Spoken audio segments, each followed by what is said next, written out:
I'm going to talk to you this evening on the subject of the spectrum of love.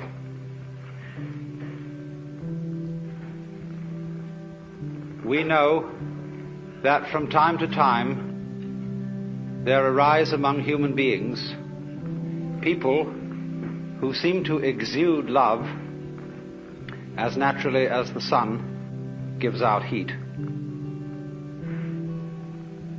We would like to be like that, and by and large, man's religions are attempts to cultivate that same power in ordinary people. But unfortunately, they normally go about this task as one would attempt to make the tail wag the dog. I remember when I was a small boy in school, I was enormously interested in being able to do my schoolwork properly. And everybody told me that I didn't work hard enough and that I ought to work. I had an intense desire to do this, but when I asked, "How do you work?" everybody shut up like a clam.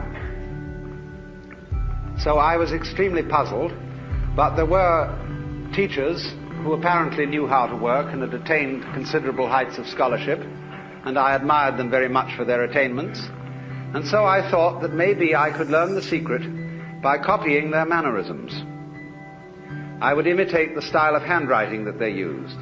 I would use the same kind of pen. I would affect the same mannerisms of speech and gesture, and insofar as I could get around the school uniform, even of clothing. I must assure you this, of course, was a private school in England, not a public school in America. But none of this revealed the secret, because I was, as it were, copying the outward symptoms and knew nothing of the inner fountain of being able to work. And exactly the same thing is true in the case of people who love. When we study the behavior of people who have the power of love within them, we can catalogue how they behave in various situations, and out of this catalogue formulate some rules. One of the peculiar things we notice about people who have this astonishing universal love is that they are apt, but not always so, but they are apt very often to play it rather cool on sexual love.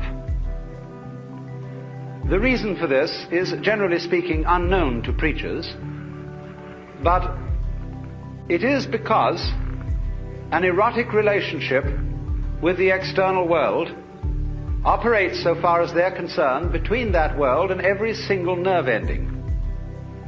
Their whole organism, in all its aspects, physical, psychological, and spiritual, is an erogenous zone. And therefore their flow of love is not specialized or canalized so exclusively in the genital system as it is with most other people. Especially in a culture such as ours, where for so many centuries that particular expression of erotic love has been so marvelously repressed as to make it seem the most desirable kind of love that there is. And so we have, as a result of 2,000 years of Christianity, sex on the brain, which isn't always the right place for it.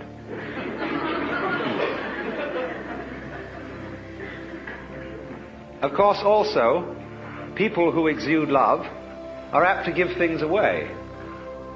They are, in every way, like rivers. They stream.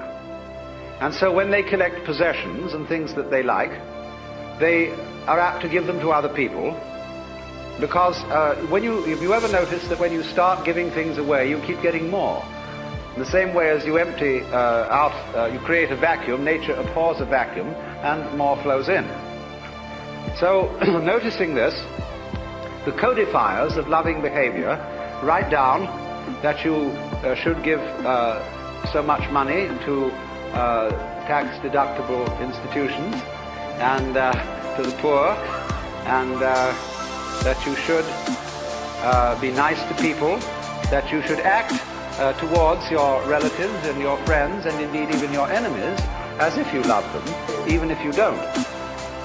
And of course, for Christians and Jews and believers in God, there is a peculiarly difficult task enjoined upon us, namely, that thou shalt love the Lord thy God. And not only here, going through the motions of it externally, but with all your heart, with all your soul, and with all your mind. And that is, of course, very demanding indeed. But you see what is happening. It is as if, for example, we admired the music of a certain composer, and having studied his style very thoroughly, we draw up rules of musical composition based on the behavior of this composer. We then go to send our children to music school, where they learn these rules, in the hope that if they apply them, they also will turn into first-class musicians, which they usually fail to do. Because what might be called the technique of music, as well as the technique of morals, as well as, say, the technique of speech, of language, is very valuable because it gives you something to express if, and I repeat, if you have anything to express. But if you don't have anything to say, not even the greatest mastery of English will stand you in good stead unless you can manage to fool your listeners by talking beautiful nonsense and make it sound profound. Now, so the question and the puzzle remains. You cannot imitate this thing. There is no way of getting it, and yet it is absolutely essential that we have it. Because obviously, the human race is not going to flourish harmoniously unless we are enabled to love each other. But the question is, how do you get it? Is it something you simply have to contract like measles? Or is, as theologians say, is it a gift of divine grace, which somehow is dished out to some but not to others? And if there is no way of getting divine grace by anything you do, as the Calvinists aver, then we'd better just sit around and wait until something happens. Although Calvinists never did that. They were almost depressingly energetic. But surely we can't be left in that kind of a hopeless situation.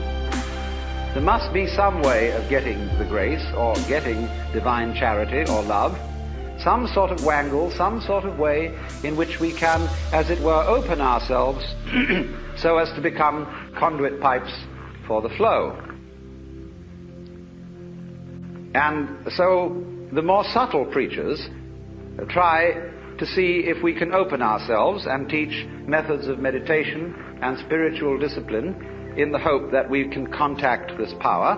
The less subtle preachers simply say, you don't have enough faith, you don't have enough guts, you don't have enough willpower. If you only put your your shoulder to the wheel and shoved, you would be, of course, an exemplar and a saint.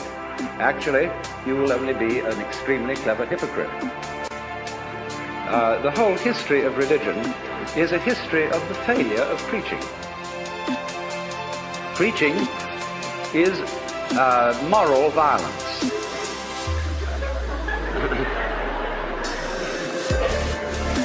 If when you deal with the so-called practical world and people don't behave as you would wish they would, you get out the army or the police force or the big stick, and if those strike you as somewhat crude, you resort to giving lectures.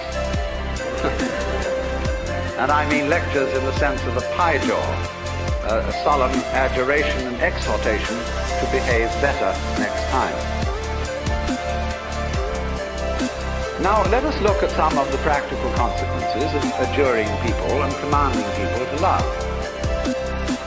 Many a parent says to the child, nice children love their mothers. And of course, I'm sure you're a nice child. You ought to love your mother, but not because I, your mother, say so, but because you really want to do so. Because one of the difficulties is none of us in our heart of hearts respect love which is not freely given. If, for example, you are an ailing parent and you need to be looked after and you have a son or daughter who feels dutifully that they should look after you because, after all, you've done so much for them.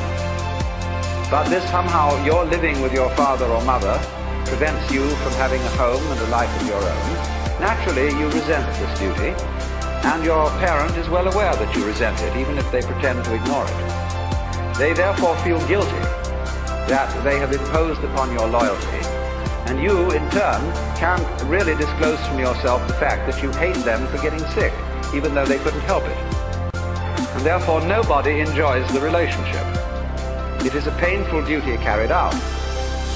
And the same thing would naturally happen if, after a number of years, having at the altar made a solemn and terrible promise that you would love your wife and husband, come what may, forever and ever, till death do you part, and then suddenly you find you really haven't the heart in you to do it anymore, then you feel guilty, and that you ought to love your wife, family, or whatever. And naturally, this is a sort of fiasco, as would be obvious, if you were to ask your wife, do you really love me? And she were to reply, I'm trying very hard to do so.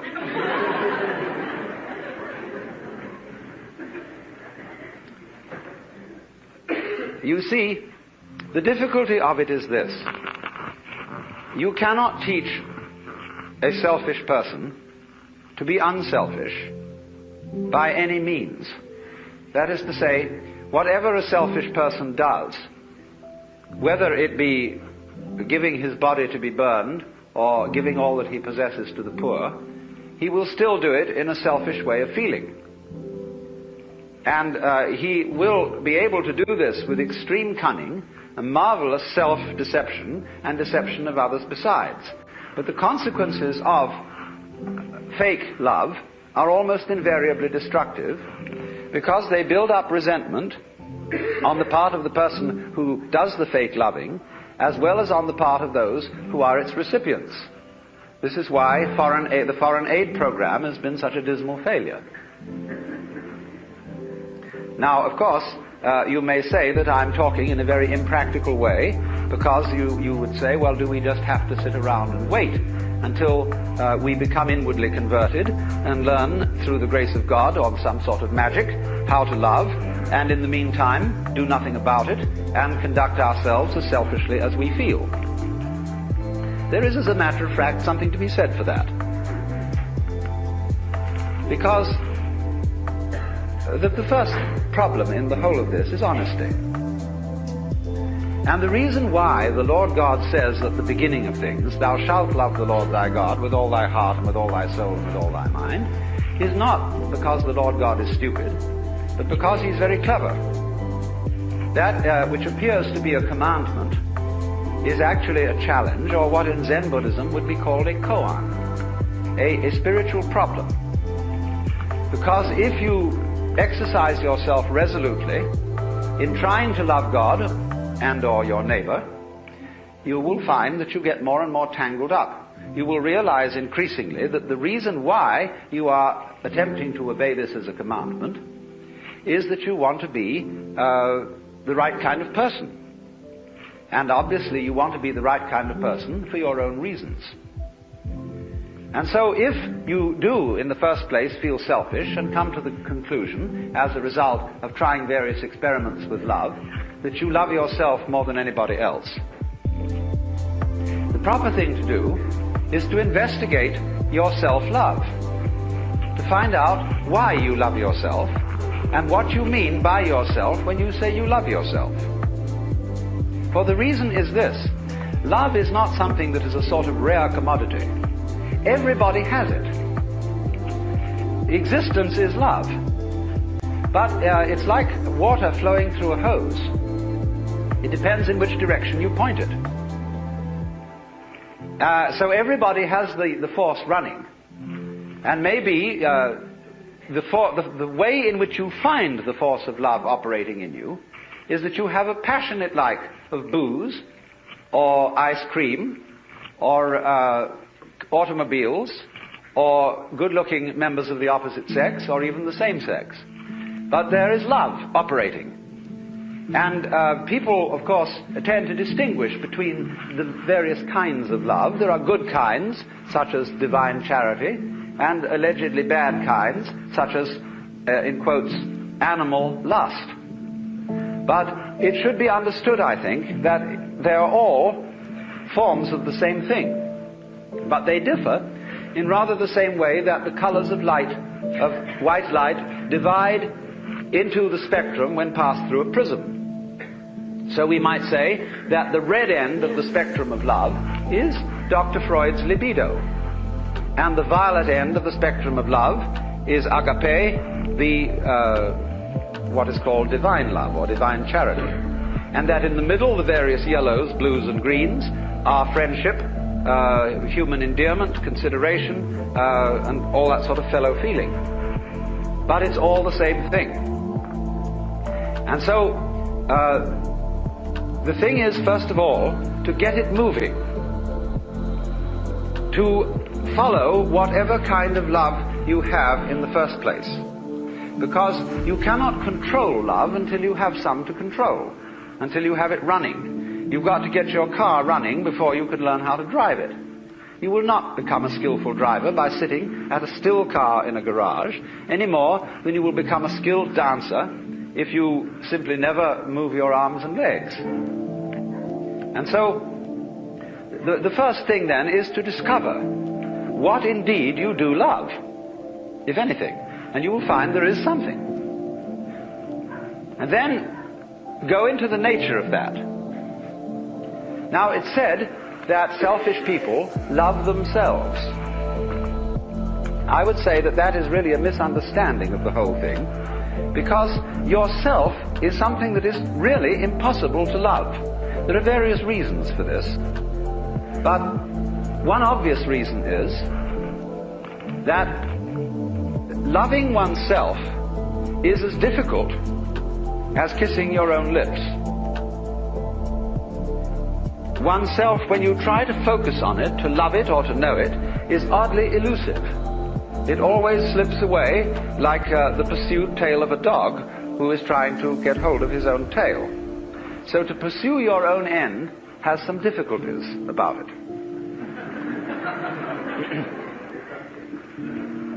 If you explore what you love when you say you love yourself, you will make the startling discovery that everything you love is something which you thought was other than yourself.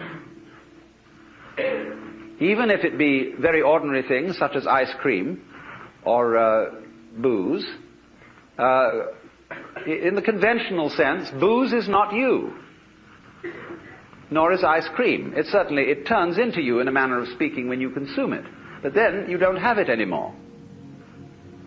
And so you look around for more in order to love it once again. But so long as you love it, you see, it's never you. When you love people, even however selfishly you love them, because of the pleasant sensations they give to you, still, it is somebody else that you love. And as you inquire into this, as you follow honestly your own selfishness, many interesting transformations begin to come about in you. One of the most interesting transformations of being directly and honestly selfish, in the same way that, for example, cats are, is that you stop deceiving people. A great deal of damage is done in practical human relations by saying that you love people, when what you mean is that you ought to, and you don't really. You give the wrong impression, and people begin to expect things of you which you're never going to come through with. We have been taught, for example, that we ought to love our enemies. Now, we don't really understand what it means to love our enemies. We think it means to be charitable towards them in the hope that we will convert them, and so that they will cease to be our enemies. The real reason for loving enemies is that one needs enemies. They're terribly important to you. For example, I think that some of you here feel that you belong to a nice set of people. It may be an ordinary kind of bourgeois coterie of pleasant squares, or it may be a church group of some kind, a club, or a special cult, or just a group of friendly drinkers. But at any rate, you feel that by virtue of membership in this society, you belong to a special in-group of nice or saved people. Now, when you consider what nice people talk about when they sit round the dinner table and have an opportunity to nurture their collective ego, you will find that the most fascinating topic of conversation is the nasty people. How awful they are, what dreadful things they do, and what is it all coming to. And this very, very satisfactory, condemnatory conversation nurtures your ego. But people who do that don't seem to realize that they thereby depend on the nasty people in order to know that they're nice. They are, as a matter of fact, highly indebted to them. On the other side of the picture, the nasty people, they, on their side, consider that they really are the best people and nurture their collective ego by blasting the bourgeoisie, the squares, the wasps, know-nothings, or whoever they may be. And so, for the collective ego of the non-squares, the squares are extremely necessary. If they were to disappear tomorrow, many of us would lose a cause. Now, the minute you begin to become aware of this, it's rather embarrassing. It's, of course, humorous, and I'm glad that you see this. Because at once you begin to realize how much you depend on an enemy, or an outsider, or a group of damned people as distinct from your own group of saved people. And so you begin to realize that if your collective ego, or yourself, depends on your being on the in, but you can only be on the in with relation to something that is out. And since the in and the out are inseparable if there is to be any in or any out, you suddenly discover that yourself is bigger than you thought it was. It includes the other, and you can't do without it. This brings about a fundamental change in the understanding of the meaning and nature of self. And thereupon, there become a change of attitude to other people, even if you continue with some formal opposition to them and disapproval of them. When, then, you are honestly clear with yourself what you like and what you dislike, and then at the same time yourself begins more and more to include things that were hitherto defined as being not yourself, your love, which is what you are, begins to express itself quite naturally and unaffectedly in a wider way. Now, to trust oneself to be capable of love, to bring up love, in other words, to function in a sociable way and in a creative way, is to take a risk. It's a gamble. Because you may not come through with it. And in the same way, when you fall in love with somebody else, or you form an association with somebody else, and you trust them, they may, as a matter of fact, not fulfill your expectations. But that risk has to be taken. The alternative to taking that risk is much worse than trusting and being deceived. In other words, to live together, you have to take risks. There will be disappointments and failures and disasters as a result of taking these risks. But in the long run, it will work out. My point is that if you don't take them, the results will be so much worse than any kind of wild anarchy that could be conceived. You see, here we are now as a highly disciplined human race, with all kinds of rules and religions, and what are we about to do? Blow ourselves completely to pieces. Is this Was this all a good gamble? Because you see, in tying up love in knots and becoming incapable of it, you can't destroy this energy. You turn it, when you won't love and you won't let it out, the thing comes out in the form of self-destruction. The alternative to self-love, in other words, is self-destruction. Because you won't take the risk of loving yourself properly, you will be compelled instead to destroy yourself.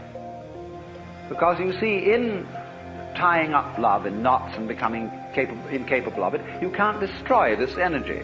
You turn it, when you won't love and you won't let it out, the thing comes out in the form of self-destruction. The alternative to self-love, in other words, is self-destruction. Because you won't take the risk of loving yourself properly, you will be compelled instead to destroy yourself. So, which would you rather have? Would you rather have a human race which isn't always very well controlled and sometimes runs amok a little bit, but on the whole continues to exist with a good deal of honesty and delight when delight is available?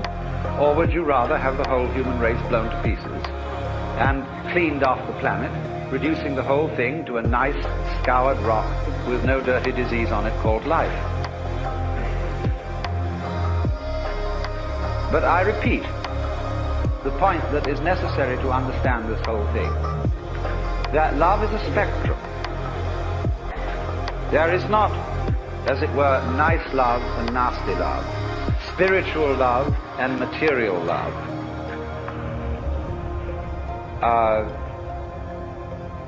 mature affection on the one hand and infatuation on the other. These are all forms of the same energy. And you have to take it and let it grow where you find it. If you find that only one of these forms exists in you, if at least you will water it, the rest of the plant will blossom as well. But the essential prerequisite from the beginning is to let it have its way. Have its way.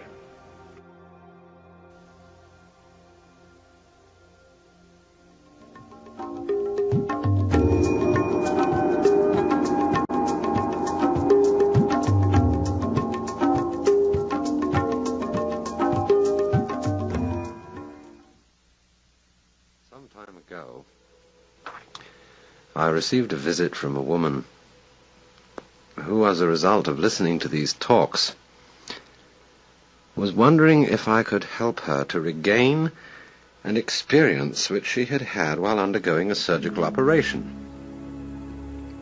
As is generally known, anesthetics sometimes induce peculiarly vivid and unusual states of consciousness. And every now and then a person under anesthesia will undergo a specific and particular experience which is of the utmost fascination. It's the kind of experience which I suppose we would ordinarily call mystical or spiritual, and which, while it lasts, carries the most powerful sensation of understanding with complete clarity and certainty what is the mystery and meaning of the world. This occurs sufficiently often to have been made a subject of experimentation. And perhaps you know the story of the investigator who took doses of anesthetic for this purpose and equipped himself with pencil and paper to record at the moment of awakening whatever revelation might have been given to him. Fortunately, the expected experience took place, and for a brief period the investigator had the vivid conviction of complete comprehension of this universe of life and death. He regained waking consciousness with the tail end of the sensation still upon him, grabbed the pencil, and swiftly recorded the essential content of the experience just before it faded. After several minutes, during which his mind returned to its normal state, he looked at what he had written. And there upon the paper was the following immensely profound observation. Everything in this universe is the smell of burnt almonds. I suppose that all sensible and hard-headed people would agree that this is just the sort of inanity to which all these mystical revelations ultimately boil down. In the clear, cold light of rational consciousness, the seemingly inspired and utter convincing knowledge of dreams, of drug delusions, and of mystical experiences comes down to just this sort of idiotic anticlimax, masked in the poetic or exotic obscurantism of such phrases as all is Brahman or the divine unity beneath the multiplicity of the world. It may sound for a moment as if it meant something, but the essential nonsense of these feelings and the purely subjective character of the sense of insight which they involve at once becomes obvious when Brahman, or the divine unity, is replaced by the smell of burnt almonds. We might settle for this conclusion if some of us had not had the same sensation, not under drugs or hypnosis, but when very wide awake. And I, for one, will not quarrel with the smell of burnt almonds as the key to the mystery. I like it much better and feel it makes much more sense than Brahman or the divine unity. For its very banality, its very consequential silliness, brings out the real significance of the experience in question. For the importance of the mystical revelation does not lie in the precise nature of what everything in this universe is. It can be God or Brahman or burnt almonds or applesauce or anything you like. Its importance lies rather in the simple sensation of wholeness, in the part of the sentence which runs, everything in this universe is, no matter what. For the conviction which has come to the experiencer is that his habitual sensation of isolation from his environment, from the rest of the world, is an illusion, and that as a corollary, his own deeds and misdeeds, fortunes and misfortunes, are the same process as the changing seasons and the circling stars. And unreasonable as it may seem, this gives him the sensation that his whole life, past, present, and future, is somehow perfectly natural and in order, and that he himself is not just the mind enclosed in the skull, but the total process of the world.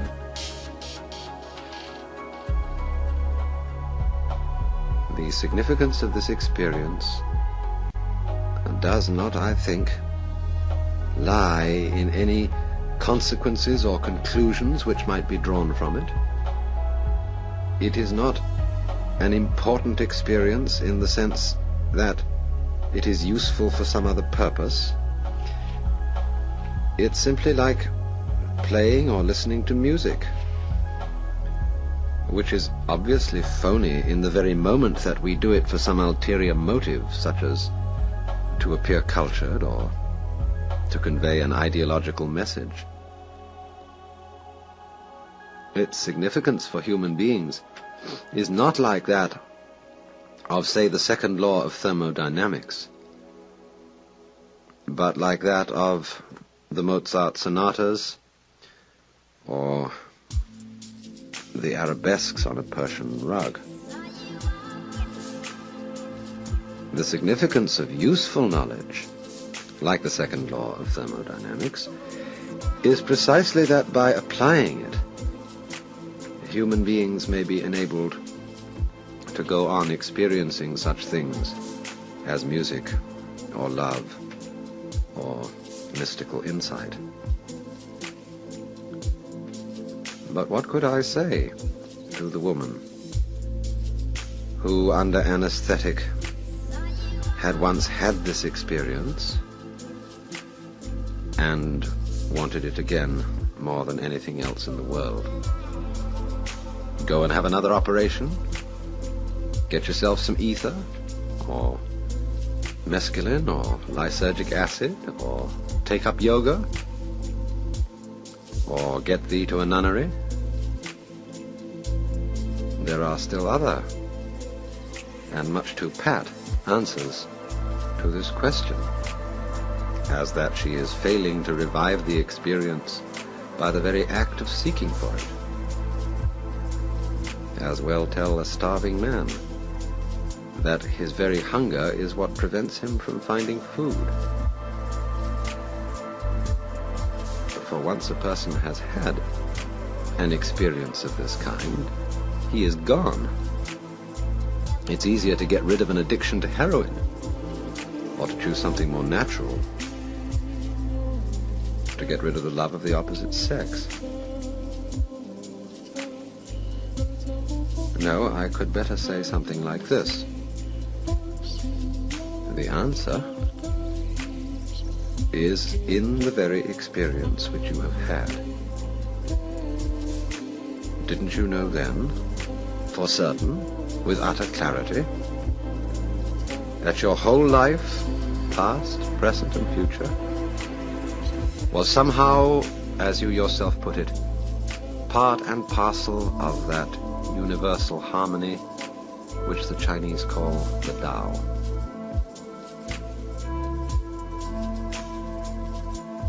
I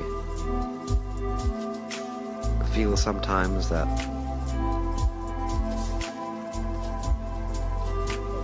phrases like universal harmony are so hackneyed, so almost slushy and sentimental, that it's terribly difficult to begin to find the right word for this kind of thing without sounding like Voltaire's Mr. Pangloss, without sort of jumping on this best of all possible worlds business, because the thing isn't like that at all. It's very, very much stronger than the feeling that this is the best of all possible worlds. And the curious thing about it isn't that it glosses over anything, but it makes the most awful things seem that way too, without at the same time making them cease to seem terrible. It's very peculiar. Well, she had seen then, for certain, at the time of that experience, seen with total clarity, that our whole past, present, and future life was in some way part and parcel of what we are perforce driven to call the universal harmony of the Tao. But what one doesn't seem to understand then is that this still remains true of what one is today. You are in the stream when seeking for what you have lost, and when feeling perfectly ordinary, no less than when you were in ecstasy. You're not feeling the experience, and your striving to regain it is, as a matter of fact, the very future which you saw to be in such perfect accord with the process. Let me remind you of the celebrated tale that was told by Sri Ramakrishna. The story of one of his disciples who had learned from the master that all the multiplicity of this world is the illusory outward form of the one eternal divine Brahman underlying the entire process. And having sat and listened to this exposition, the disciple got up and went his way, and in passing down a rather narrow street, he saw an elephant coming towards him, and Mahout riding on top of the elephant. Well, the Mahout saw the disciple wandering down the center of the road and shouted at him, "Hey you, get out of the way! This elephant isn't very nice." But the disciple thought, now the master Ramakrishna has told me that I am Brahman, and that everything is Brahman, and therefore the elephant is Brahman, and therefore it will be perfectly all right if I walk straight along. The elephant will do me no harm, since I realize this to be true. So he ignored the warning of the Mahout and approached the elephant, and the elephant swung his trunk and swatted that disciple hard and threw him into the ditch where he was scratched with the brambles. Well, he was very upset, and he came crawling back to Sri Ramakrishna and said, "Master, you have deceived me. I understood that everything is Brahman, and I am Brahman of all other creatures. Is that not so, Master?" And the Master said, "Yes, it is so." Well, he said, "I was walking out on the road, and I saw this elephant coming towards me. And it didn't seem to me to be necessary to get out of the way when the Mahout riding the elephant warned me to do so, because I figured that I was Brahman, and the elephant was Brahman, and I could come to no harm." "You stupid man," said Sri Ramakrishna. "You didn't realize that the voice of the Mahout was also Brahman, and you should have heeded that too.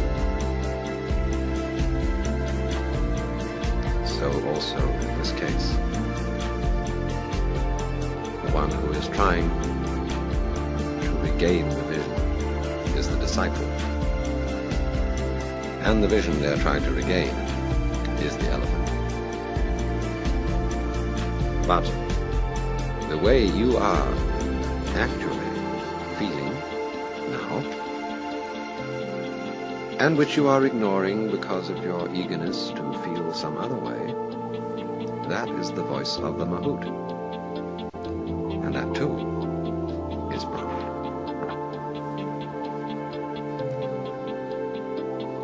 9 times out of 10, an observation of this kind will mean nothing, and will fall as flat as being told that everything in this universe is the smell of burnt almonds. But the 10th time, it will dawn upon you as a statement of total and luminous clarity. I do not think we need have any fear that this 10th time will never come, for in other circumstances it has come again and again. Think back to school days, when with the utmost care your teacher explained over and over the mysteries of percentage or sentence structure or daylight saving time, and you consistently failed to see the point. And then, suddenly, something clicked in your mind, and the principle became clear. There is a Chinese poem which says, "Words do not make a man understand. It takes the man to understand the words."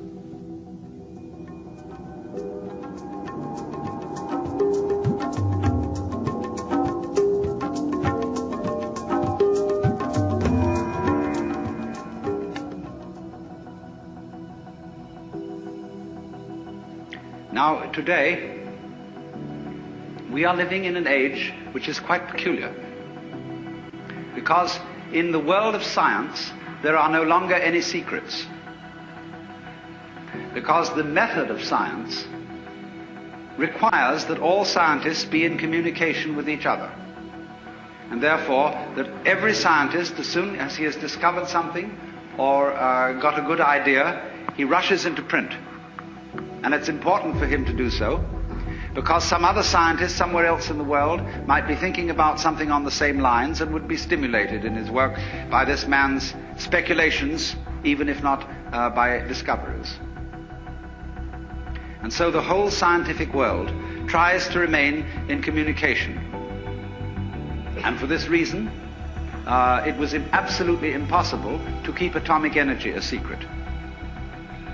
In former ages, that might have been managed, because there were many secrets once upon a time. And people were not admitted to these secrets unless they were in some way tested and found capable of handling them without running amok. We live in such a dangerous age because all the secrets are out in the open and anybody can run amok with them. And that's just the situation we have to face, and that is just the situation we have to handle. It is too late to stop it, because that would be, as they say, locking the door after the horse has bolted.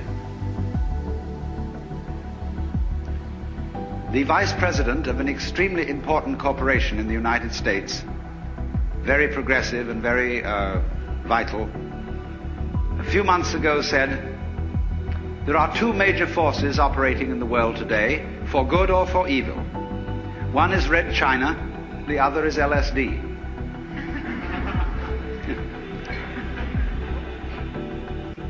And there is a certain reason why such a thing as a certain chemical, which is capable of opening people's minds in a certain way, should be something extremely disturbing. Because this particular chemical, in common with a number of others that have been known for centuries, but have been rather played cool through those centuries, is capable of doing something which simply cannot be tolerated. That is to say, capable of letting properly prepared individuals, or sometimes improperly prepared individuals, in on a secret which is very closely guarded, and which is, as a matter of fact, the deepest and most fundamental of all our social taboos. I have just finished writing a book, which I've had, with a sort of tongue-in-cheek attitude, had the temerity to call The Book. And it is subtitled, The Book, you see, on the taboo against knowing who you are. Because that is really the thing that cannot be let out. Sex is not really a serious taboo in our culture. If you are initiating a young person into life and you realize that your son or daughter is going to college and that you ought therefore to have a serious talk with them, they'll laugh at you and say, all this thing you're telling us about sex we knew years ago, and we know more about it than you do. So that is not a subject for a serious initiation talk to a young person. So we have to think again and try and find out, think deeply, what is fundamentally taboo in this culture and perhaps in other cultures as well. What information, in other words, would really let the cat out of the bag and give away the show?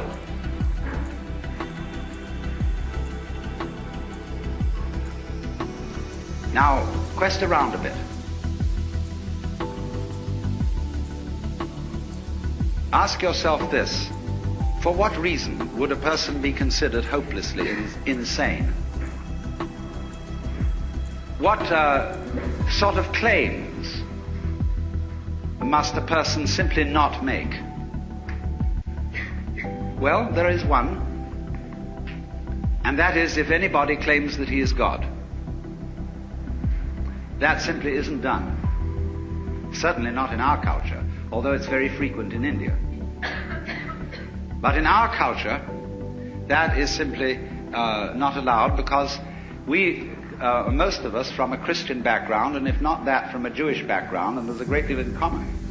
Because both Christians and Jews are deeply concerned about somebody called Jesus Christ.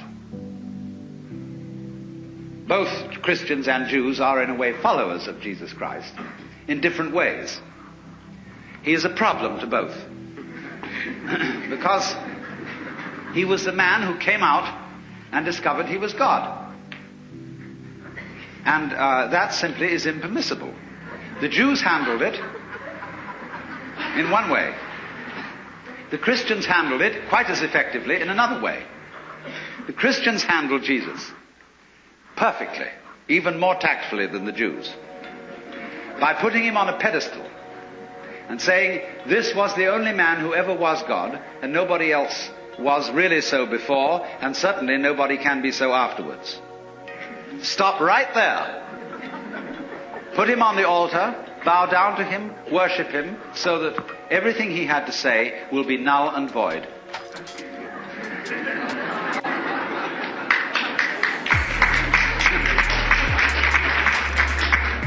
And it worked beautifully.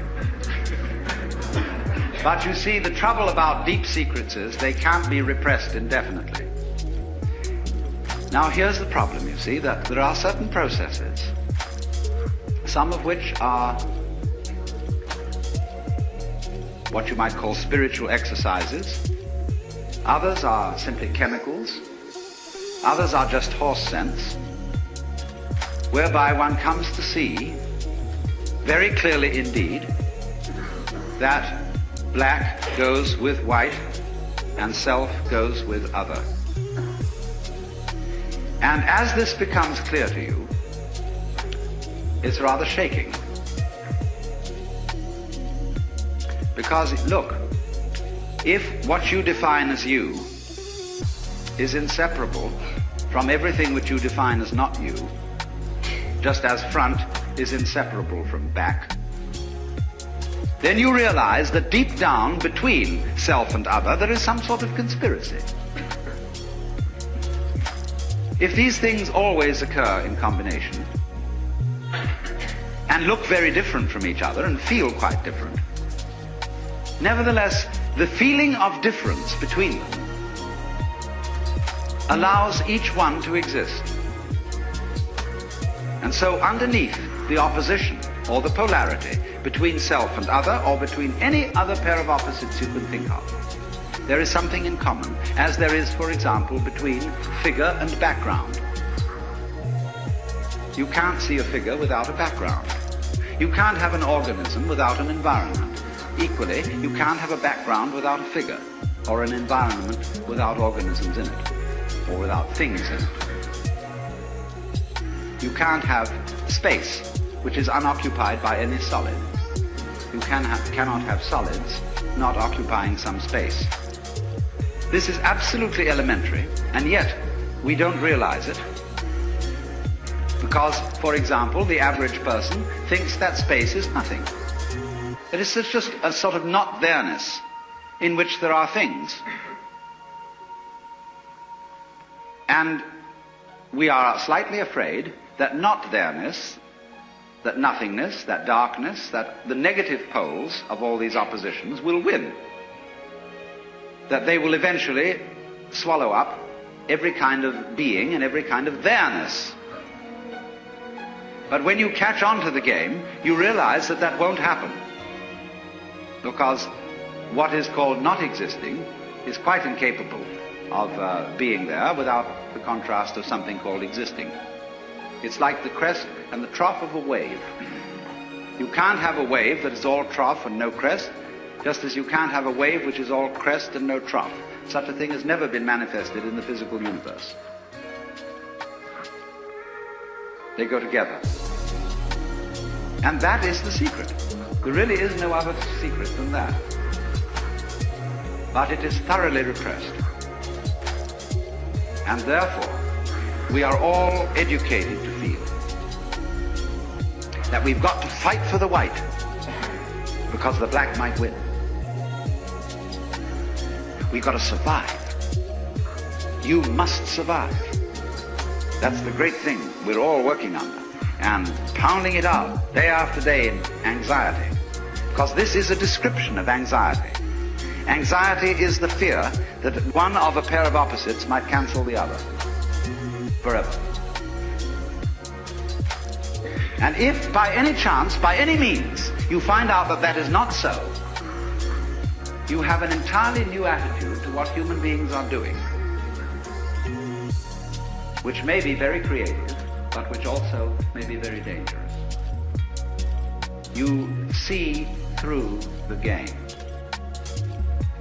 game called white must win,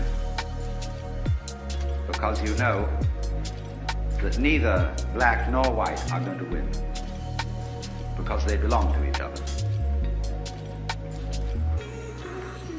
So one of the problems of the various chemicals which can change the human mind in certain ways so that it becomes apparent that inside and outside go together is that they do rather give the show away, and people who take these chemicals and see through the human game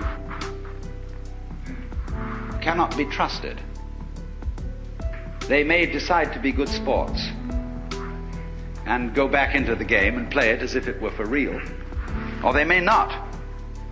And if they don't, what's going to happen?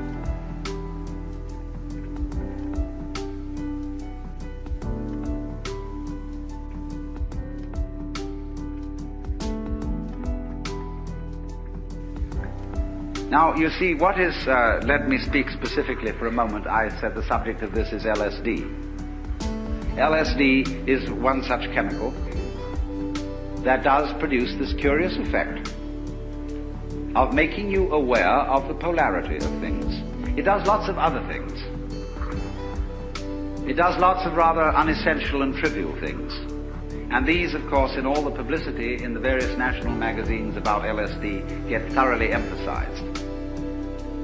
In other words, when somebody says something's real psychedelic, they mean bizarre.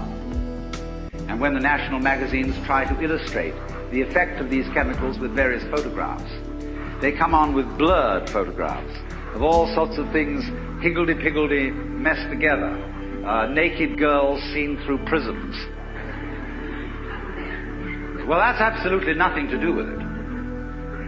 If you wanted some sort of appropriate illustration for a Life magazine article on the effects of LSD, you would have one very simple solution. You would publish the most gorgeous color reproductions of Persian miniatures and of Moorish arabesques and of the illuminations of Celtic manuscripts. That would give you the story, so far as changes in human sensation are concerned. But there would be one thing very difficult to put across in pictures, because the people who looked at them, if they didn't get the point of view, wouldn't see it. And that is what I will call the sensation, as well as the intellectual understanding of polarity. That is to say, that the inside and the outside, the subjective and the objective, the self and the other, go together. In other words, there is a harmony, an unbreakable harmony. When I'm using the word harmony, I don't necessarily mean something sweet. I mean absolute concordant relationship between what goes on inside your skin and what goes on outside of your skin. It isn't that what goes on outside is so powerful that it pushes around and controls what goes on inside. Equally so, it isn't that what goes on inside is so strong that it often succeeds in pushing around what goes on outside. It is very simply that the two processes, the two behaviors, are one. What you do is what the universe does. And what the universe does is also what you do. Not you in the sense of your superficial ego, which is a very small, little tiny area of your conscious sensitivity, but you in the sense of your total psychophysical organism, conscious as well as unconscious. This is not something that arrived in the world from somewhere else altogether, that confronts an alien reality. What you are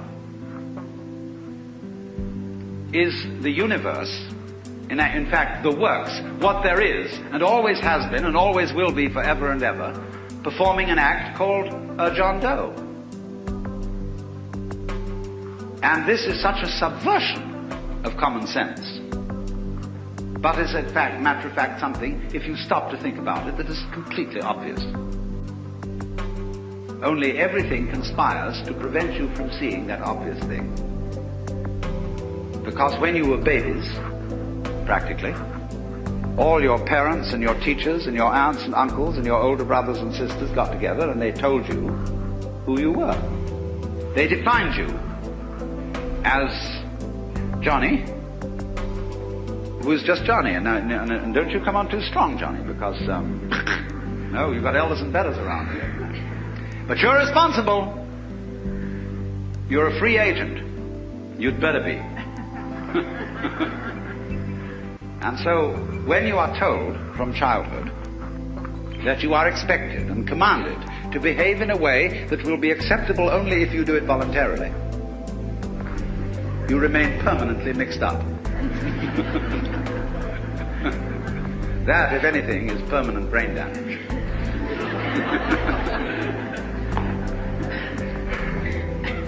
But that's the idea, you see, because that's the game we're playing. You started it. I didn't. See? That's the game we're playing. And we can make all kinds of complexities out of that, and really, in a way, have enormous fun. But once anybody sees through that, well, we're frightened. Once you get this sense of polarity, of your inside being the same process as your outside, and your ego being one and the same process as the whole universe going on, then we are afraid that people may say, well, good equals bad, and we can do anything we like, and we needn't in any way be further subject to the ordinary rules of human conduct, and we can wear what clothes we like or no clothes at all. We can have what sexual life we like. We can do anything. And we are going to generally, because the world is being rather oppressive towards us, challenge the whole thing and run amok. And a lot of people are doing just exactly that. So I want to introduce into this whole problem some ancient wisdom. I have really two things to talk about. How cultures, which always did know in some way, or among whom a large number of people always did know this secret, handled it. And then I want to make some observations about how we're trying to handle it and how it's not going to work. Among the Hindus and among the Buddhists, this view of the real identity of a human being has always been known, at least by a very influential minority. The central doctrine of the Hindu way of life, I call it that rather than a religion, is in Sanskrit tattvamasi. You're it. To put it in a kind of colloquial way. You're it.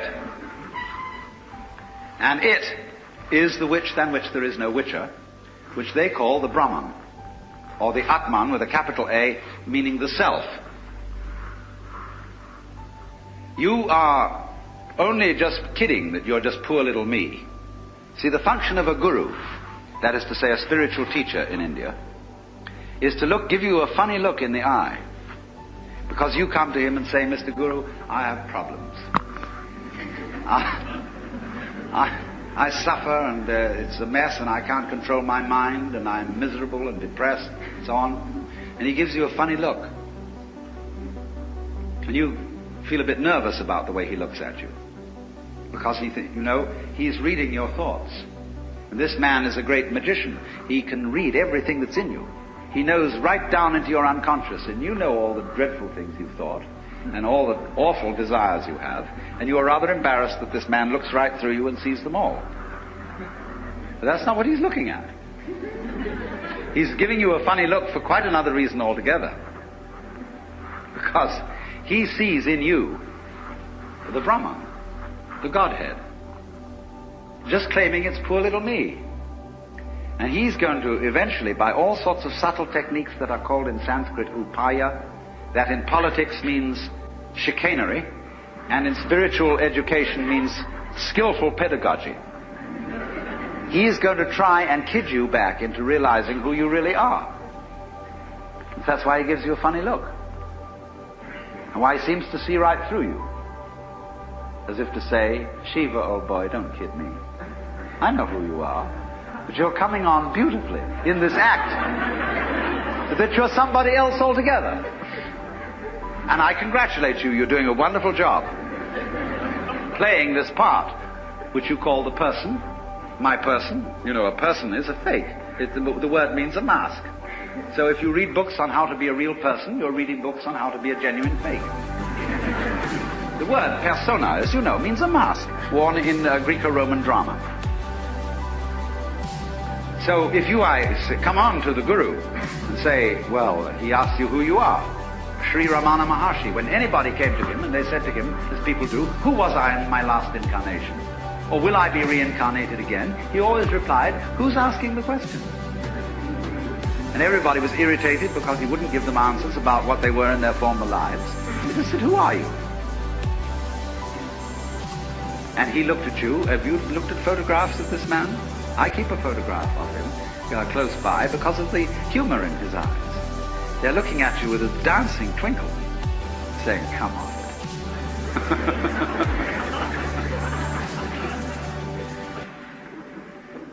Now then, in these Asiatic traditions, it is well recognized that people who get the knowledge that you're it may very well run amok. And therefore they always couple any method of gaining this, whether it is yoga, whether it is smoking something or drinking something or whatever is the method, they always couple it with a discipline. Now I know the word discipline isn't very popular these days. And I would like to have a new word for it. Because most people who teach disciplines don't teach them very well. They teach it with a kind of violence. As if a discipline was something that is going to be extremely unpleasant and that you're going to have to put up with. But that's not the real secret of discipline. I would prefer to use the word skill. Discipline is a way of expression. Say you want to express your feelings in stone. Now stone doesn't give way very easily. It's tough stuff. And so you have to learn the skill or the discipline of the sculptor in order to express yourself in stone. And so in every other way, whatever you do, you require a skill. And it's enormously important, especially for American people, to understand that there is absolutely no possibility of having any pleasure in life at all without skill. Money doesn't buy pleasure. Ever. Look, if you want to get stoned drunk and go out and get a bottle of bourbon and down it, you can't do that except for people who have practiced the distiller's art. You can't even make love without art. Where I live in Sausalito, we have a harbor full of ever so many pleasure craft. Motor cruisers, sailing boats, all kinds of things. And they never leave the dock. All that happens with them is their owners have cocktail parties there on Saturdays and Sundays.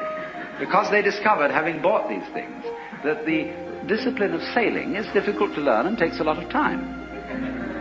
And they didn't have time for it, so they just bought the thing as a status symbol.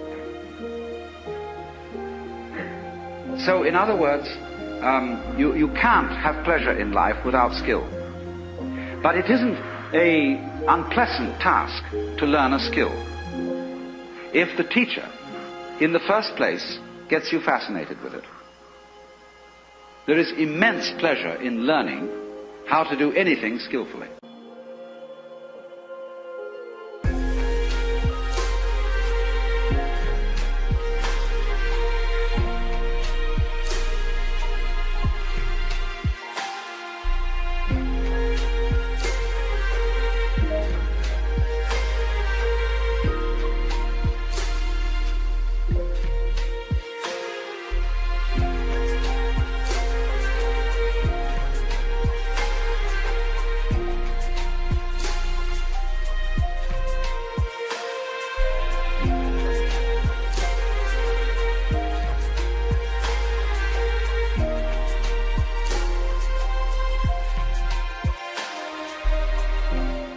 make carpentry things, to cook, to write, to calculate, anything you want.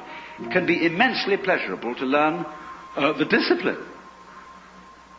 And it is completely indispensable. Because look, you may be a very inspired musician. I'm not a musical technologist, you see, and I regret it, but I'm a word technologist. But I can hear in my head all kinds of symphonies and all kinds of marvelous compositions, but I don't have the technique to write them down on paper and share them with somebody else. Too bad. Maybe next time around.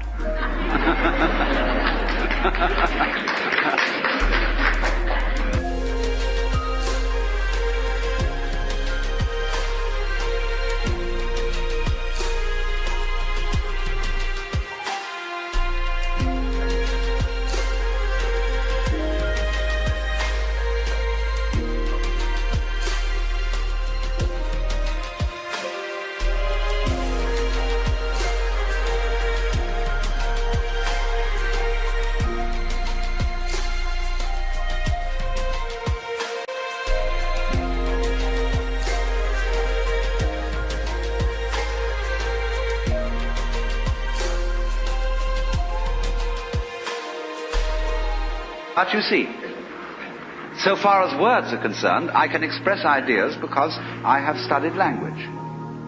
And I have worked very hard.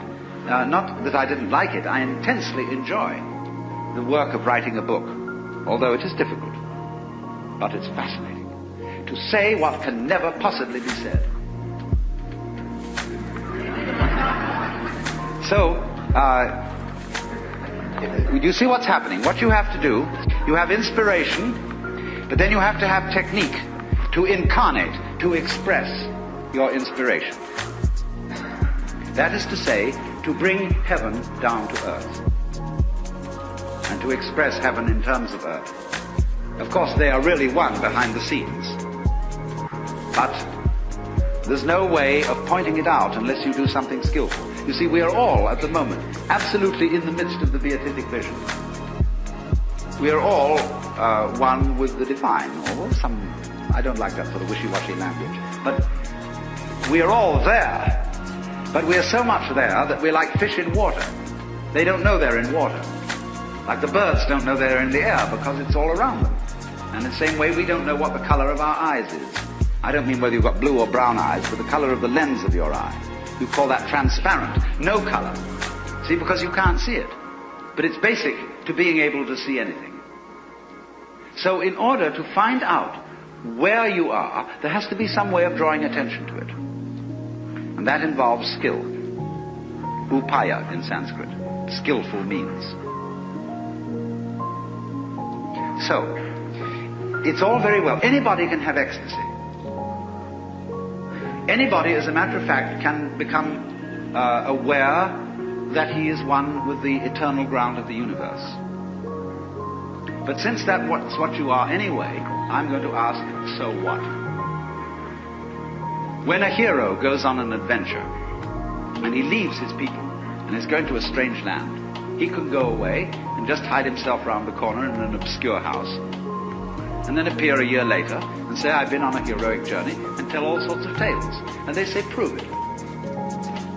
Because they expect him to bring back something which nobody has seen before. Then they believe you've been on a journey. So in the same way, exactly, anybody who goes on a spiritual journey must bring something back. Because if you just say, oh man, it was a gas. Anyone can say that. Now this is why in the doctrines of Buddhism there is a differentiation between two kinds of enlightened beings. They are both forms of Buddha, which is to say the word Buddha means somebody who has awakened, who has discovered the secret behind all this. In other words, all this thing we call life with its frantic concerns is a big act, which you, in your unconscious depths, are deliberately setting up. So you can do one of two things when you discover this. You can become what's called a pratyeka Buddha. That means a private Buddha, who doesn't tell anything. Or you can become a bodhisattva, Pratyeka Buddha goes off into his ecstasy and never is seen again. Bodhisattva is one who comes back and appears in the everyday world and plays the game of the everyday world by the rules of the everyday world. But he brings with him upaya. He brings with him some way of showing that he's been on the journey, that he's come back, and he's going to let you in on the secret too. If you'll play it cool and also come back to join in the everyday life of everyday people. Because this is the rule. If the world is dramatic, if the world, as the Hindus say, is a big act put on by the divine self, one of the rules of coming on stage is that you don't come on as yourself. You come on as the part that you're going to play. It's very bad form if an actor always acts the same way. That's what's called a star, as distinct from an actor. A real actor can become anything. And so, but in private life, well, he's just Mr. Jones. But he doesn't come on the stage that way. So in the same way, if you know that behind the scenes, in the depths, fundamentally, you are it, you don't come on that way. It always comes on as something else. That's the rule of the stage. Because without that, there wouldn't be a play. There would only be reality. No illusion. And the whole point of life is illusion. From the word Latin ludere, to play. Showbiz. The show must go on, so don't give it away. But the truth has a way of leaking. It gets out. But then the important thing is, you see, when the truth gets out, those who catch hold of it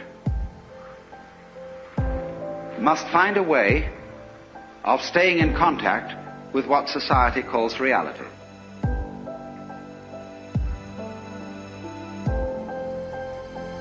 That is to say, if you have a radio, you don't only need an antenna, you also need a ground. So what happens in the world of mysticism, of psychedelic visions and so on, needs to be grounded. So then there are always two directions in which such a discipline works. One, preparatory. In other words, those who taught disciplines for awakening in the Orient were always careful to screen, first of all to screen those who applied, and then after screening them, to make them sensible, so that they knew how to handle the game of ordinary human existence and play it by the ordinary human rules.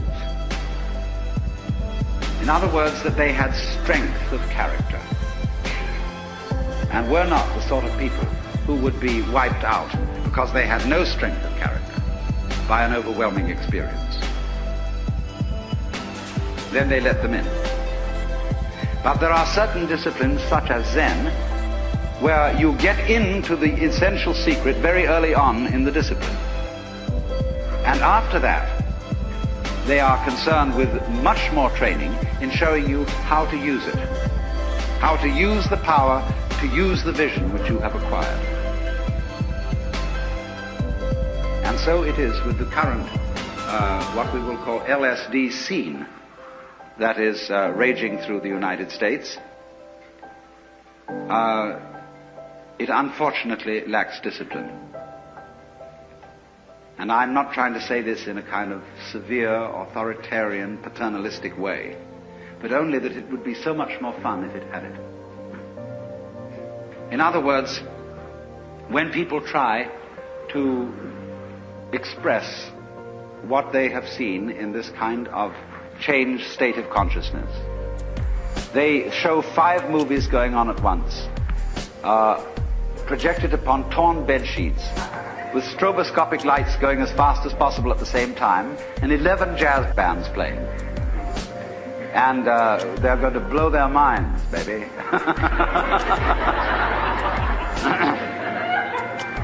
And everybody else who hasn't seen this thing look around and say, well, it's a mess. I don't like the looks of it. Let's suppose that while you were very, very high on LSD, you looked into a filthy ashtray and you saw the beatific vision, which is, of course, the case, because wherever you look, if your eyes are open, you will see the face of the divine. Then you come out of your ecstasy with the dirty ashtray and say to everybody, here it is.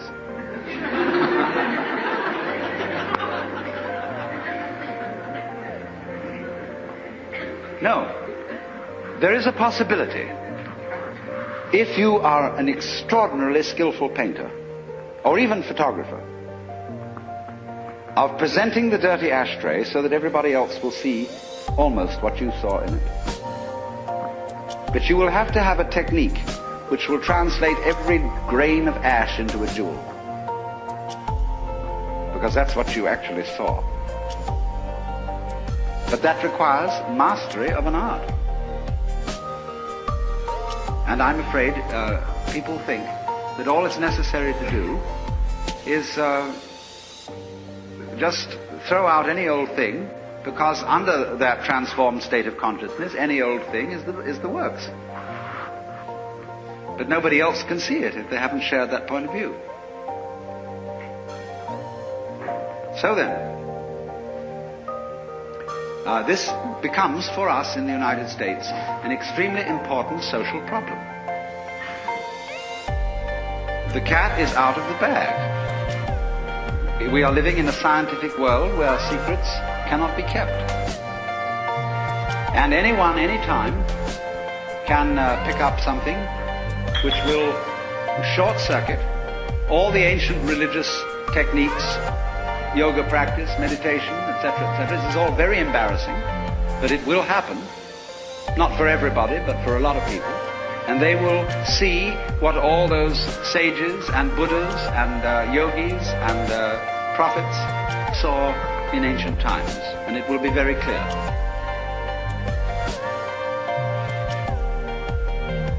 So what? So you see, you can say, look at all these people who haven't seen it. This is a temptation. Look at them all going about their business, earning money and grinding it out at the bank or the insurance office or whatever it is every day, and how serious they look all about it, and they don't really know it's a game. And you can cultivate a certain contempt for people like that. But it's very, very bad to do that. Because, of course, don't forget, they have a certain contempt for you. You see, always the nice people in town who live in the best residences, they know that they're nice, because there are some people on the other side of the tracks who are not nice. And so at their cocktail parties, they have a lot to say about the people who are not nice, because that boosts their collective ego. There would be no other way of doing it. You don't know that you're a law-abiding citizen unless there are some people who aren't. And if it's important to you to congratulate yourself on being law-abiding, you therefore have to have some criminal classes, outside the pale, of course, of your immediate associates. On the other hand, the people who are not nice, they have their parties. And they boost their collective ego by saying that they're the people who are really in. Whereas these poor squares who deliver the mail faithfully and who carry on what you call responsible jobs, they're just dupes. Or when they earn their money, all they do is they buy toy rocket ships with it and go roaring around and so on, and they think that's pleasure. So the people who are not nice boost their collective ego in that way. Neither of them realize that they need the other just as much as a flower needs a bee and a bee needs a flower. So when you see the people who you think are not in on the secret, if you really understand, you have to revise your opinion completely and say that the squares are the people who are really far out, because they don't even know where they started. See, an enlightened Hindu or Buddhist looks at the ignorant people of this world and says, my respects. Because here I see the divine essence, having altogether forgotten what it is, and playing the most far-out game of being completely lost. Congratulations. How far out can you get?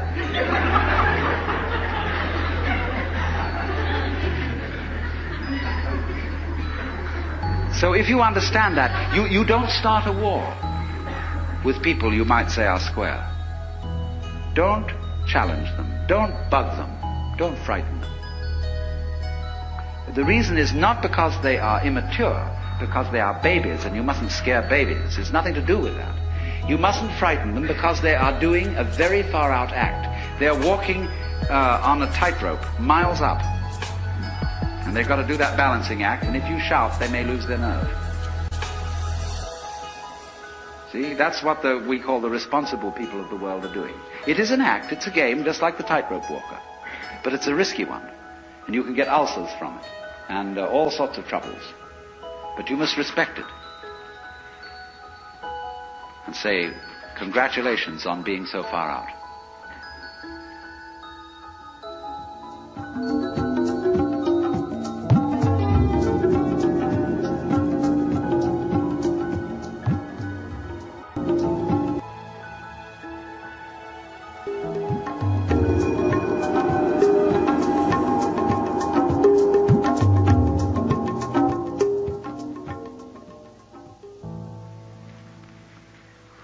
So now, this is the whole essence, you see, of seeing, if you really see into this secret, that the world doesn't contain any serious threats in it, because it's all the basic you running up behind itself and saying boo to see if you can get yourself to jump out of your skin. If you see that, be cool. That's the whole art of Zen, you know, is cool Hinduism. The Hindus come on a little strong when someone like Sri Ramakrishna pretty much openly announces that he's the Godhead. That's a little tough. And when Sri Ramana accepts the puja of all the followers and Sri Aurobindo sits every day for darshan, it's coming on a little strong. Well, the Zen people feel that that's just a bit too much. And the way they come on is they're ordinary. And they say when two Zen masters meet each other on the road, they need no introduction. When thieves meet, they recognize each other instantly.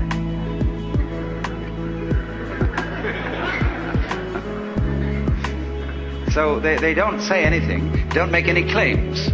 As a matter of fact, so far from making claims, all good Zen masters say they have not attained anything, they have nothing to teach, and that's the truth. Because anybody who tells you that he is some way of leading you to spiritual enlightenment is just like somebody who picks your pocket and sells you your own watch. Of course, if you didn't know you had a watch, that might be the only way of getting you to realize.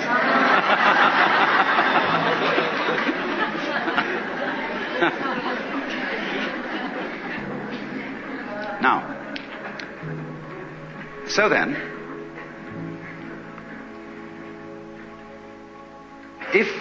though the people who do, by one means or another, prepared or unprepared, disciplined or undisciplined, get into this kind of interior secret about the nature of the universe, and they have hitherto been insecure about themselves, they're going to use this secret as some way of creating trouble and of stirring things up and of boosting their own inadequate character structure, which is a word I prefer to use instead of ego. Then there's trouble, because those people who are out there on the tightrope are going to get pretty scared. They're going to call in the police and say this has got to stop. So then we have a situation right like that now, I want to make a few comments about it.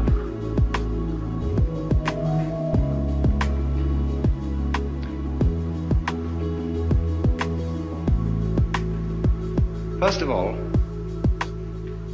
the major group, it seems to me, that are crying panic about LSD are psychoanalysts.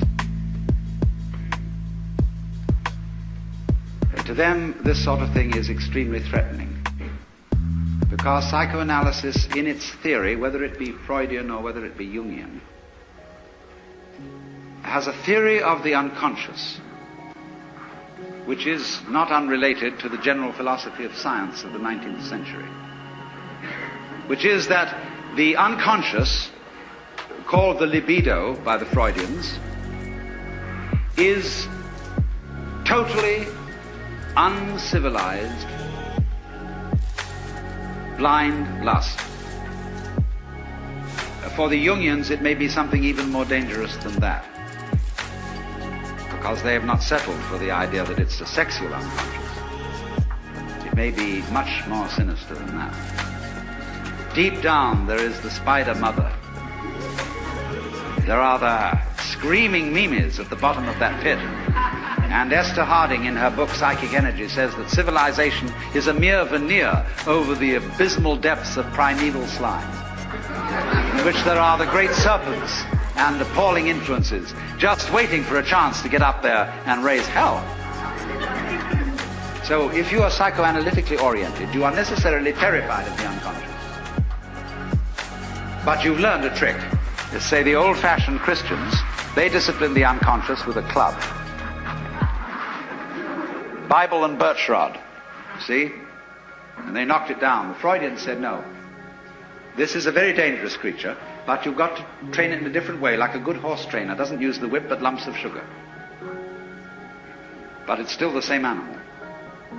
In other words, this whole philosophy of Western man as it crystallized in the late 18th, 19th, and early 20th centuries is that what we call humanity, consciousness, spirituality, values, is simply a veneer. The real thing underneath, the gutsy thing, is a terrible monster. And watch out for that. So anything that happens that might let that creature loose is looked upon by psychoanalysis as terrible.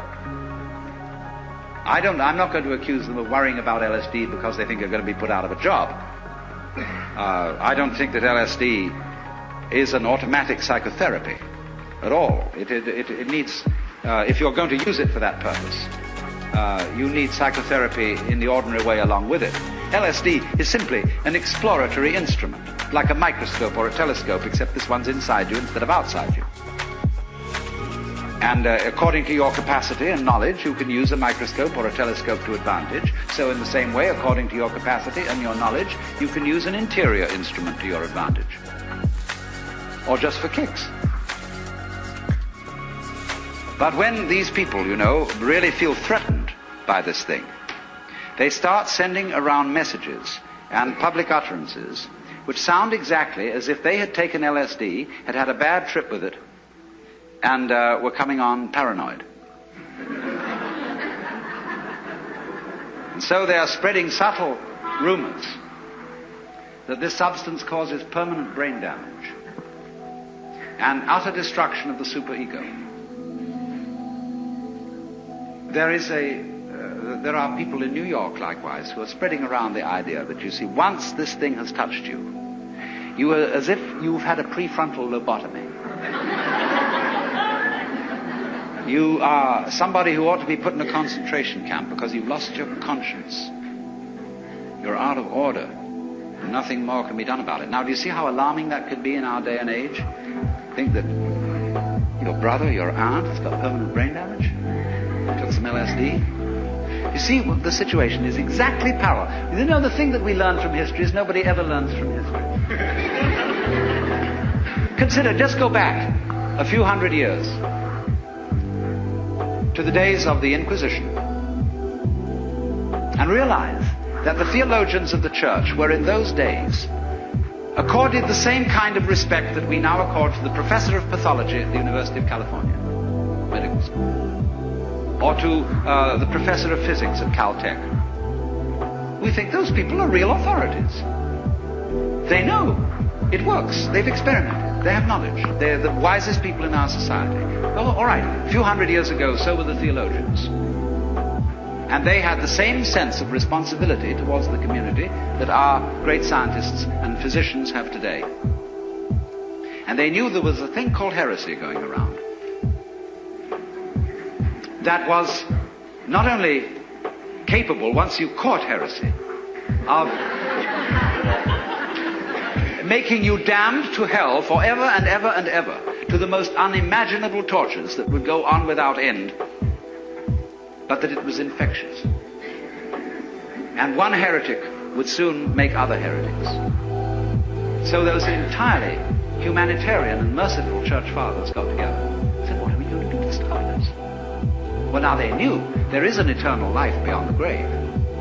And so perhaps, just in the same way as if you've got a cancer, and that's something terrible because it might spread and destroy the whole body, cut it out, even burn it out if you have to. And a little pain on the part of the patient for several months on the end of tubes won't be too bad for if you get rid of it. So they said, we've got to torture these people, because they might, in the middle of this extreme experience, recant. And if they won't recant, we'll burn them, because there's just the chance that in the agony of burning at the stake, they will say at the end, oh God, forgive me for my sins, and it'll be all right. Now realize the absolutely merciful intent behind the inquisitors. Perfectly responsible, acting on the best knowledge that they had in their day. Don't you see how that can happen again anytime? Permanent brain damage. People lost their sense of social responsibility, utterly destroyed by taking the wrong kind of drug. Now, dear friends, there is absolutely no evidence for this kind of thing whatsoever. The only brain damage that is, I've just checked this out with the most eminent authorities in this area on the subject, that the only permanent damage that's been perpetrated, and even that wasn't permanent, was on some cats who were given doses that would be equivalent to a human being to over 2,000 micrograms of LSD, the normal dosage for a human being about 1 to 200. But give a cat the equivalent for a human being of 2,000 micrograms. There will be synaptic defects that are called acute as distinct from chronic. That means they will disappear after a little while. Now, this has been worked out carefully. And there is no evidence whatsoever of any serious neurological damage to a human being, except in cases where A, they may have taken an absurdly large dose, or B, taken it in conjunction with some other form of drug, an amphetamine, a barbiturate, or something like methadone, a narcotic, which did indeed cut off the oxygen supply to the brain and therefore cause some damage. So this scare talk is simply without foundation. But nevertheless, there are certain reasons to be cautious and for those who understand the operation of these chemicals to issue certain clear warnings. And this I want to talk about quite seriously.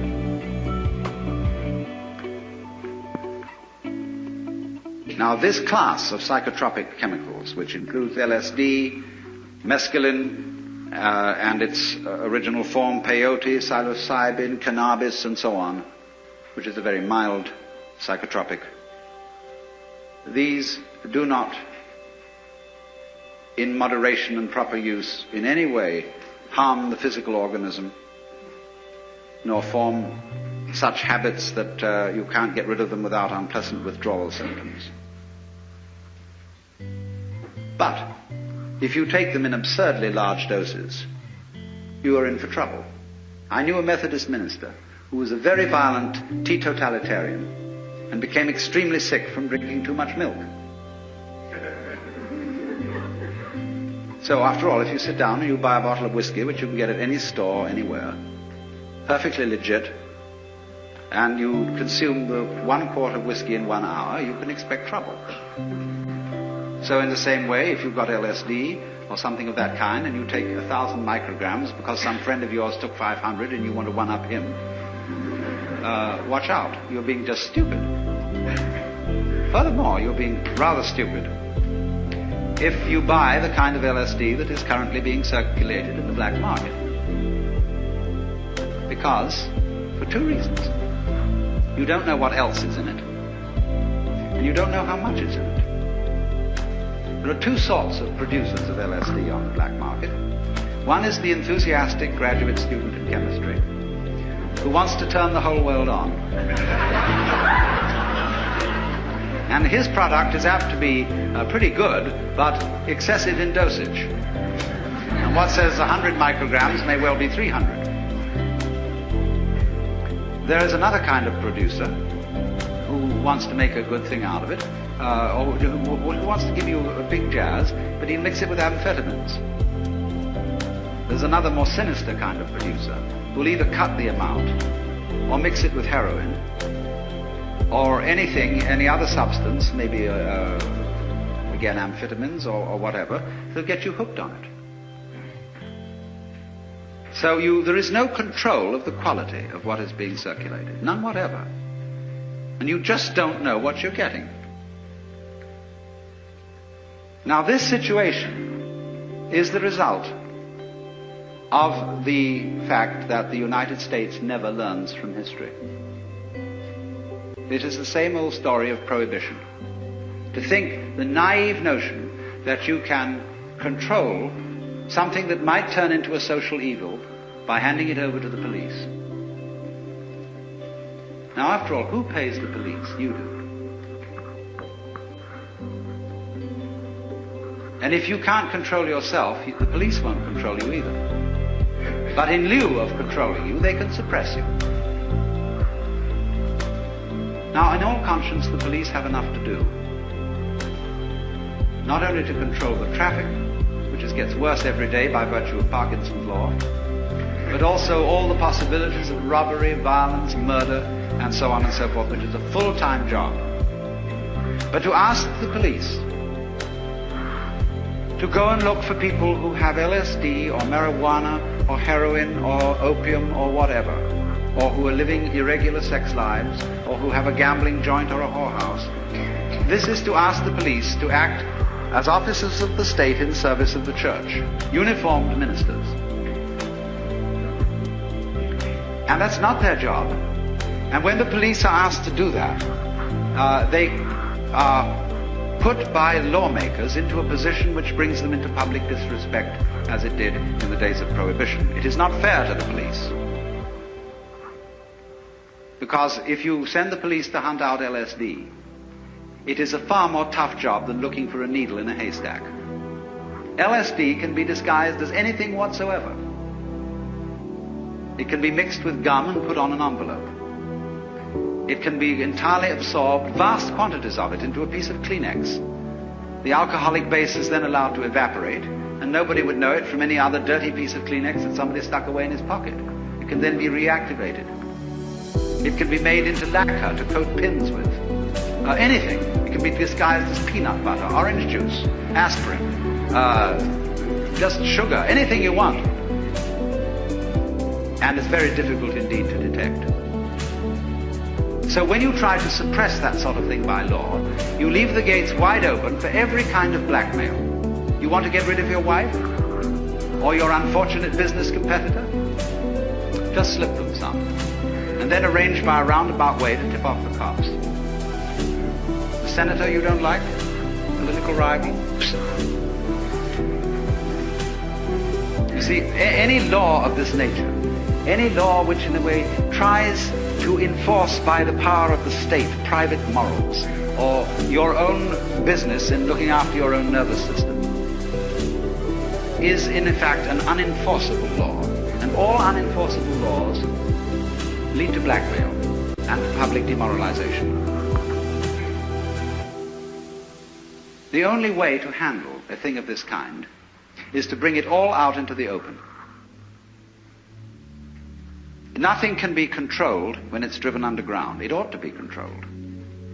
Just in the same way as we have learned how to control automobiles, we license people to drive them. So in the same way, we don't sell liquor to minors.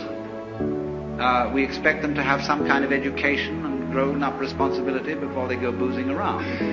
So in exactly the same way, society has got to face the fact that it's going to have to license people for certain spiritual adventures, or perhaps just plain pleasures, if that's what you want to call it. After all, you can't even join some churches can't join the Catholic Church without taking a course of instruction. That takes a few weeks, and then they put you through an initiation. And you may say when you get through that, well, what was all that preparation for? I didn't feel anything. But so in exactly the same way with this, it is completely urgent, in other words, that we prevent the occurrence of a very serious, socially destructive criminal situation created by law. You've heard of iatrogenic diseases. That means diseases caused by physicians. There are nomogenic diseases, or shall we say nomogenic crimes. Like somebody said, the only serious side effect of marijuana is that you may go to jail. This is a nomogenic crime. In other words, it is a ritual crime. In exactly the same way that when the early Christians refused to burn incense in front of the Roman gods, in whom the Romans themselves didn't believe, they were guilty of a crime. It was a ritual crime. And they refused. A reasonable man like the Emperor Marcus Aurelius said to the Christians, now come on, really, do you have to refuse to burn incense? They said, yes, we're serious about it.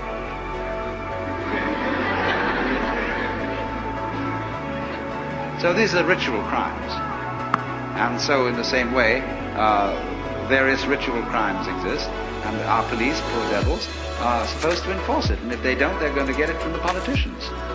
Because the politicians have made all the old ladies up in Glendale scared, and Pasadena and so on. They're all just terrified about this. And so the politician gets the votes of those old ladies.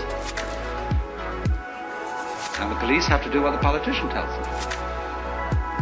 And you know, the police, they're just people. It's a terrible thing to put the police in a position where they're going to earn public disrespect by enforcing or trying to enforce unenforceable laws. So I would say in general, to sum up, substances like LSD which give away a secret about the nature of the social game, the human game, and what underlies it, are potentially dangerous. Of course, like any good thing is. Electricity is dangerous, fire is dangerous, cars are dangerous, planes are dangerous, but not so dangerous as driving on the freeway. The only way to handle danger is to face it. If you start getting frightened of it, then you make it worse. Because you project onto it all kinds of bogies and threats which don't exist in it at all. So this is also a rule. And please, anybody here who's a psychotherapist, if he doesn't know this already, take note. If you get someone thrown on your hands who, as a result of taking any psychotropic drug, is in a psychotic state, don't be frightened. Because the moment you're afraid, your patient will pick up your fear by a kind of osmosis and get worse. The rule about all terrors, going back to where I started from, the dweller on the threshold, the rule for all terrors is head straight into them.